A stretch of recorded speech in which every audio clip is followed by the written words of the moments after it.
Give a damn about a hater when I feel like it. Not today, not today, not today, not tomorrow. Get out my way. Yo, what's good, everybody? Welcome to Straight No Chaser. I'm your boy, the Bro-Kage, Petty Pat, and captain of the Red Cloud Pirates. And on today's episode, I'm here to talk to you about the live-action One Piece that just hit Netflix. Whew, and let me tell y'all, when this initially got announced, I was so on the fence. I was against it. This was like teaser trailer moments when they announced this, and I was like, nah, this shit about to be buck cheeks. This shit about to be straight garbage. But then, you know, as time progressed, we got a trailer. Again, I watched the trailer. And again, it was still a wait and see for me. Like, I was still on the fence. Like, I didn't see anything that grabbed my attention for it. So it was still a wait and see for me at this moment in time. So I was just like, yo, I don't know if this going to be good. So, and then later on, you know, the show finally debuts on Netflix. And I'm like, I didn't even know it came out at first. I lost track of something because it hadn't been talked about in a little bit. So just be having to me popping on the Netflix, and I was like, oh shit, One Piece is out. But anyways, man, let me tell you, let's get through some of the cast real quick, because I feel like, well, okay, I'm not going to call them, they're not well-known actors, but I guess they're not well-known to me, except for Vincent Reagan, who plays Garp. Like, who doesn't know Vincent Reagan? But anyways, I'm only going to go through cast members who was in either half the show or all 8 episodes. So I'll mention some of the other casts probably later, but I just want to get through these. These are the main cast members. So we got Inaki Godoy. I'm probably going to butcher some of these names, but Inaki Godoy plays Monkey D. Luffy, the main. Then you got Emily Rudd. She plays Nami. I don't know if I'm saying this man, gonna say this name, man, right, but I'm gonna say Makinyu plays Roronoa Zoro. As I said before, Vincent Reagan played Garp. Then you got Morgan Davies, he plays Kobe. Aiden Scott is Helmeppo. If you don't know who Helmeppo, he is Axe-Hand's son. You got Armand Acamp as Bogard. You got Jacob Romero as Usopp. Jeff Ward as Buggy, Taz Skylar as Sanji, and you got McKinley Belcher III as Arlong, and you got Craig Fairbass as Chef Zeph. Now, I know that was a lot of names. But as I said before, for me, these are a lot of not well-known actors. Like, I don't know a lot of these guys except for Vincent Reagan. But man, let me tell you, for not being well-known, they killed each of their parts, from Usopp and Sanji to Nami, Zoro, and Luffy. The Straw Hat cast was phenomenal. And then the supporting cast like Kobe, Helmeppo, Bogard, Garp, Buggy, Arlong, Chef Zeph, they all killed their parts and portrayals of their characters. Man, let me tell you, I know people don't, like, I've seen a lot of memes and a lot of posts out saying, oh, One Piece, like, don't act like One Piece is the actual best live action adaptation we got for anime. Like, there are others, and I'm going to keep it a buck, there are others. For me, I'm going to say the Rurouni Kenshin movies are so good. Like, that's a great live action adaptation if you're looking for another good one. And this one, I get a lot of flack for this one, but I think the Bleach movie, personally, for me, in my opinion, was good. I think the reason people didn't like it is because they went into it expecting too much. Like, a lot of people wanted to see Hollow Ichigo in that movie, and I don't think people realize how long it took to actually get to that point in the actual anime. So I think people went into the Bleach movie expecting too much. But I feel like One Piece has found the formula to make a good live action, that can sustain itself, be popular, and garner like some views. So I feel like once One Piece has the formula, like, I've always said this, I feel like if you put a live action anime adaptation into movie format, I feel like you are constrained with time trying to fit it into like 2 to 3 hours. And depending on the anime, if there's a lot of story to tell, you're going to miss a lot of important stuff. You're probably going to change some things, skip some things. And I feel like then you ain't really getting the whole story. So I feel like with this, while they did take some things out, like there was no Hachi in the Fishman Pirates, which I was kind of a little upset about, but whatever. That's neither here nor there. But like some of the things they omitted, it was fine. Like they were perfect things to omit. Like they weren't like huge things to take out and get rid of.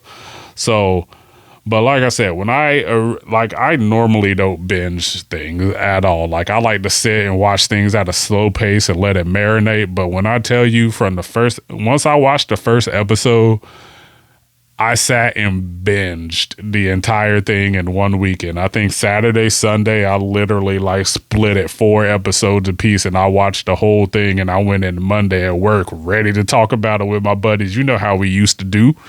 Like you see some cool shit over the weekend on TV. You can't wait to get to school on Monday to tell your buddies about it and ask if they saw it. Yeah, that's how I was with this One Piece live action. So I finished this in one sitting, and like I said, I normally don't do that. This was freaking phenomenal, though. I loved everything about this. Man, Jeff Ward's portrayal as Buggy was spot on. He was a butthole. He was a straight asshole. Like, everything about Jeff Ward's portrayal of Buggy was phenomenal. Even them, like, doing the special effects for his devil fruit, the chop fruit, they killed it with that. Like, it was amazing. McKinley Belcher as Arlong. Now, a lot of people had a problem with how Arlong looked. I personally thought it was perfect. I think they got the entire look down right. And McKinley Belcher's voice for Arlong, I felt so perfect. Like it was just a perfect, like deep, powerful voice that they needed for Arlong. Man, let's get into the Straw Hats, man. Like Sanji, Taz Skyler as Sanji, man. I love this. Is out of all the people other than Luffy himself, I feel like he did the best job portraying his Straw Hat. So Sanji in this live action was absolutely phenomenal. Like we only got to see Sanji for 4 episodes because in the anime it takes, I think we go through 2 arcs before we get the Baratier with Chef Zeph and Sanji. But this was great, man. Taz Skyler as Sanji killed it, man. From the kicks, the suit, mannerisms, basically being a woman's man, a very polite man. Him and Zoro essentially went right into how their relationship was from jump, like arguing right off rip. There was one thing that I noticed. I don't know if y'all noticed in the anime, Zoro looks muscular-wise like he's bigger than Sanji, and Sanji looks like a toothpick. Taz Skyler actually was pretty jacked for this. And the dude who plays Zoro, I ain't say he was skinny, but he had that like lean, I do martial arts figure. So we didn't like the muscle, like I guess mass or size was a little bit off for both of them. But again, we don't really know what Sanji looks like under that suit in the anime. I don't know if Sanji ever takes off that suit in the anime. I'm only like halfway through the anime. I think the anime is still going weekly right now, but I'm only on like episode 570. And let me tell you, man, guys, I am having a rough time getting through Fishman Island. Like, I really don't like the bad guy. So that's what's taking me so long to get through this time skip and get caught up because, Fishman Island for me is such a rough watch. Like, I don't like Horty as the bad guy. I honestly feel like this Fishman Island arc was used to show off the Straw Hats' new abilities after the time skip. But anyways, enough about the actual anime. Let's jump back into this. So now with Makinew, oh God, I swear I'm killing this man's name. But anyways, the guy who played Roronoa Zoro. Early on, I felt like me and a buddy of mine talked about this at work. Early on in the show, I felt like we didn't get the Zoro we know and love, like the dumb, I'm bad with directions kind of Zoro. I feel like at times early on in the show, he was trying to be a little bit too cool, like, oh, I'm the martial artist, like I'm the serious guy, da-da-da-da-da. The only real things they kind of showed that was Zoro-esque early on for me is that this man loved to sleep and he liked to drink. But then later on, as the show progresses, we start to get that Zoro we know and love. Like at one point in time, we get Luffy yells out his attack, Gum Gum Pistol, and Zoro looks at him like Gum Gum Pistol, and Luffy's like, all great fighters yell out their finishing move, and Zoro's like, no, they don't. And then we also got the moment where they're at the Baratie, and Zoro tries to sit down with his swords, and it's like basically impossible. And Zoro being stubborn, the guy asked to check him, and Zoro's like, nah, I got this. And so he ends up having to basically wedge his swords in this gap and kind of sit in like a fucking lean. So that was a pretty good moment right there to give us the Zoro we know. And then another one was, I can't remember which part of the show this was. I want to say it was Arlong, but it might have been Usopp's. It's a scene where him and Luffy was going to, I'm assuming, to save either Usopp or Nami. Can't remember which part of the show this was. But Luffy's like, yeah, we gotta go. And Zoro's like, oh yeah, I thought I was heading back towards the ship. So again, we got that wrong directions. I'm not good with directions, Zoro, for that scene. Another great scene, Emily Rudd. I'm gonna tell you, she killed it as Nami. I don't know who Emily Rudd is. The name sounds familiar. She sounds like she's been in some other stuff, but she killed it as Nami. I'm glad they didn't go with like try to make her like her boobs super big, like over exaggerate her boobs like they do in the anime. They kept this very like contained. Like, I'm glad they didn't put a prosthetic on Jacob Romero as Usopp. I'm glad they didn't give him like a fake long nose. I feel like that would have took away from it. But man, the scene where Emily Rudd, I was like, that's Nami. You guys remember the scene where she essentially gets her treasure stash taken to save, buy back her village, Cocoa Village, and she's basically at her wit's end. She's on the ground crying, and she turns to Luffy and asks Luffy for help, and we see Luffy put the straw hat on and like walk off. She killed that part. If I could put the anime and live action side by side, I think you guys will love it. Matter of fact, I think I'm gonna do that. I'm gonna do that and put it on my TikTok, and I'm gonna hopefully try to do it as a short on the YouTube channel. We'll see, but I'm definitely gonna do it on the TikTok. But that scene right there where she cries, says, Luffy, I need your help, whatever, and then we finally get to see Luffy walking down that street where Zoro's sitting on the tree stump, Usopp's on the ground, and Sanji's standing and smoking as Luffy's walking down the street. The comparison from the manga, the anime, and then to the live action was so beautiful. Like, it was so spot on. Like, obviously the scenery changed for the live action a little bit, obviously, because they probably couldn't get a place to match it like precisely without having to build something for it. But man, some of the like side by side compare like manga, anime, live action were freaking amazing. Man, Vincent Reagan, Garp, he killed it. He killed it as Garp. He was very believable as Garp. I loved every second of his portrayal of Garp, like the gritty, tough. He just was like on a mission to find his grandson. So that was Garp, Vincent Reagan, you killed it. You killed it. That's all I'm gonna say.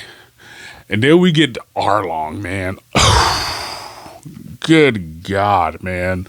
This dude looked so powerful. Like, I loved his look. I've always been a fan of Arlong's look. Like a big, tall, jacked fish man with a Hawaiian shirt and this like pilot style hat. Like, I guess not pilot. I would say more like Kyle's hat from South Park. But man, I've always loved Arlong's look. So they killed this. They knocked it out of the park. Another thing was Craig Fairbanks' Zeph. Killed it. Like, everything. He was like the mean senile. Hey, he was a senile. He was just mean. He was just an angry, ornery, just grumpy old man, but he still showed his caring side to Sanji. Like, they did this story perfectly, and Craig Fairbanks killed it as Chef Zeph. Freaking Morgan Davis as Kobe. Now, I loved his portrayal of Kobe, but immediately when I saw him, I was like, who's going to play glow up Kobe? Because if you look at time skip Kobe had a mega glow up from pre-time skip. So that was like, his portrayal of Kobe was perfect. And he was in it for all 8 episodes because like Kobe played a big part in like finding Luffy, helping Garp find Luffy. The guy who played Helmelpo, Aiden Scott, fantastic job as Helmelpo. They didn't give him the big old exaggerated butt chin again, which I'm glad they didn't do. Like, you know how dumb a prosthetic butt chin would look? Like, that would look stupid, but they killed it with the hair. The hair, they knocked it out of the park. I loved the hair, but this guy, Aiden Scott as Helmelpo, he played his role to the T. The daddy's boy. I'm rich, privileged. I could do whatever I want. He killed it. Now, Jacob Romero, who played Usopp. This is going to sound crazy because there's really no difference between the live action and the manga and the anime, but for some reason, I like live action Usopp better than manga and anime Usopp. I don't know if it's Jacob Romero's swag as Usopp. He seems like he has a particular swagger as Usopp that I like. So I don't know. Maybe it's just weird. I don't know. I know they the same character, but I just feel like Jacob Romero, he made Usopp more likable for me, because like Usopp, I would say next to Frankie is my least favorite Straw Hat.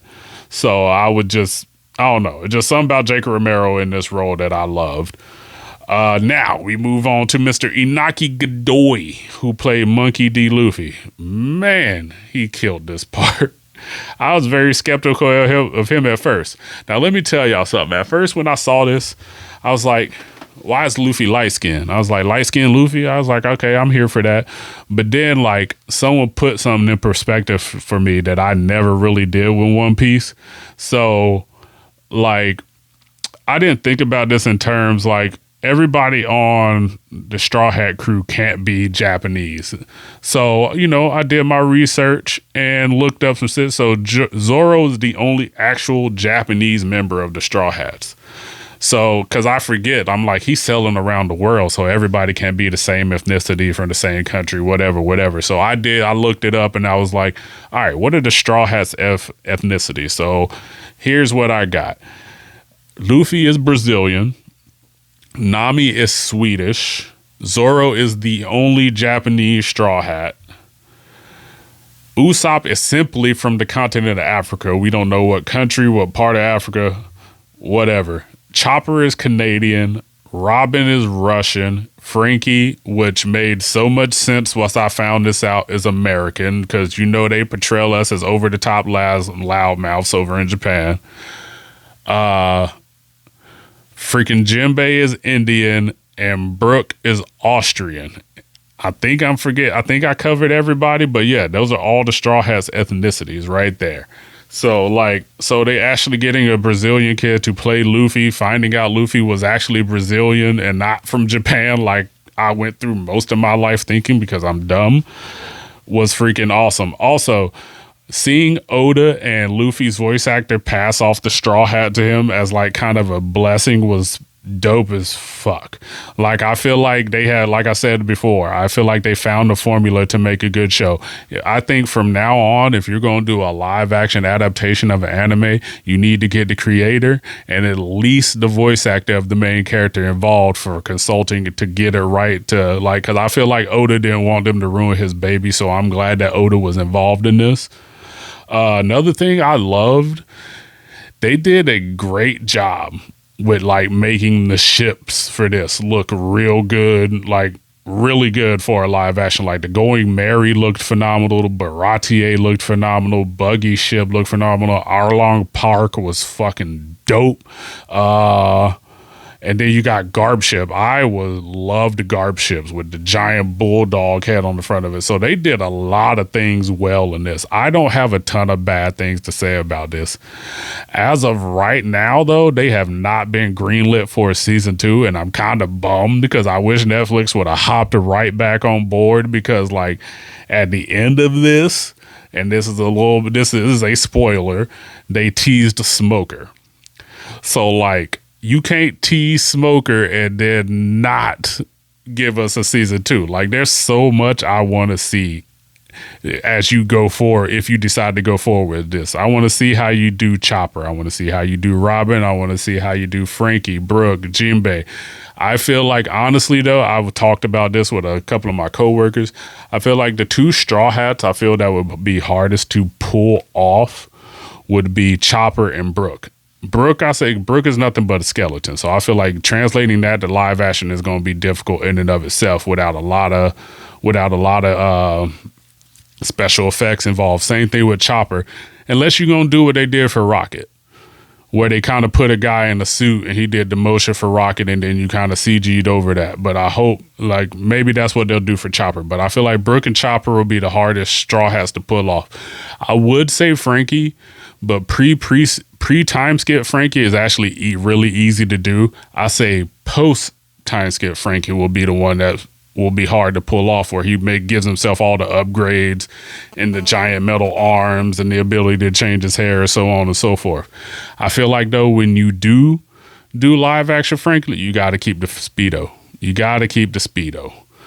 And then also, I can't wait to see you do Alabasta. Alabasta is one of my favorite arcs other than the War of the Best, because the War of the Best was just simply phenomenal. I can't wait for you to get to Alabasta because I want to see if you cast as Ace. Ace is my favorite character on One Piece other than Mr. Trafalgar Law. There's so much I want to see you do with this. So please, Netflix, keep this show going. Like, please keep this show going. You knocked it out of the park with season 1. Let's keep it going. Give us season 2 and continue to knock this out of the park. Continue to keep Oda involved in this. I love this. I love this live adaptation. I can't get enough. I can't wait for season 2. I enjoyed every second of this. I hope we get a season 2. I hope we get an Alabasta arc. I can't get enough. I can't say enough good things about this. I had very minor issues with this. Like, it was things I don't even care to mention because they were such small issues that it's kind of just like, why bring them up? This show was good. Netflix, keep it up. As I said before, I feel like if you're going to do a live action adaptation of an anime, keeping it at show format instead of doing a movie is what you should do. I feel like it worked out for Rurouni Kenshin because there wasn't a lot of story for you to tell. Like, One Piece is well over 1,000 episodes. I feel like the only longer running manga than One Piece is Hajime no Ippo. I'm not sure how long the anime is for Hajime no Ippo, but I know the manga is I want to say 100 more chapters, maybe less than One Piece. But One Piece is on the fast track catching up, obviously, because the story isn't done. I think Oda said he wants to finish One Piece in like another 6 to 7 years. So there's that. But as I said, man, this was great. I recommend this. For me, I would give this a solid 8 out of 10 for watch. The only reason I'm giving it an 8 is because of the few things they took out, like no Hachi and like a couple of the small details I don't care to mention that I had issues with. Other than that, this was a solid 8 out of 10. I loved everything about this. And let's keep it up, Netflix. Let's give us some more live action adaptations of animes that aren't as bad as Death Note, Full Metal, and there's like one more I'm missing, but Death Note and Full Metal are the worst offenders by far. But anyways, that's my time. As always, keep it classy, motherfuckers. Deuces. Damn.